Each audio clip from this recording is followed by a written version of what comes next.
মেয়েরা হলো কন্যারত্ন, পেলে শিক্ষা নিলে যত্ন। সদা সত্য কথা বলবো, সৎ পথে চলবো, সুন্দর ও সুখী জীবন গড়ব। শিক্ষার আলো ঘরে ঘরে জালো, শিক্ষা শিশুর মৌলিক অধিকার। বাহ। অ্যাকচুয়ালি আমি থাকি আলিপুরদুয়ারে, আমার গ্রামের বাড়ি এখানটাই, আচ্ছা। সামনে পাতলাখাওয়া অঞ্চলে। আর আমি যেখানে দাঁড়িয়ে আছি এটা হচ্ছে আমার স্কুল সারাউন্ডিংস এরিয়া। তো আজকের এই দিনটাতে সবাই বেরিয়ে যায়, আর এই যে এরিয়াটাতে আপনি আছেন বা মানে আমি আছি, 25শে ডিসেম্বর, হ্যাঁ, ক্রিসমাস ডে। Christmas day.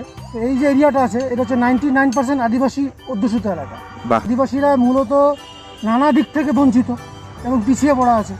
তাদের মধ্যে এখনো শিক্ষা যে বিষয়টা, এটা পরিপূর্ণভাবে ঢুকেনি। তো স্কুলের মধ্যে যারা আসে অনেকেই ফার্স্ট লার্নার।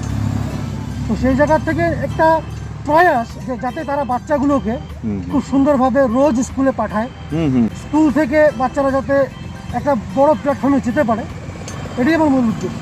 বাহ, খুব সুন্দর। ক্রিসমাস ডে আজকে 25শে ডিসেম্বর, উনি বের হয়েছে এই শিক্ষামূলক প্রচারের জন্যে।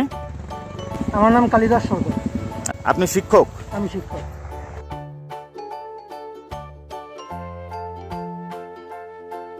তোমাদের হেড স্যার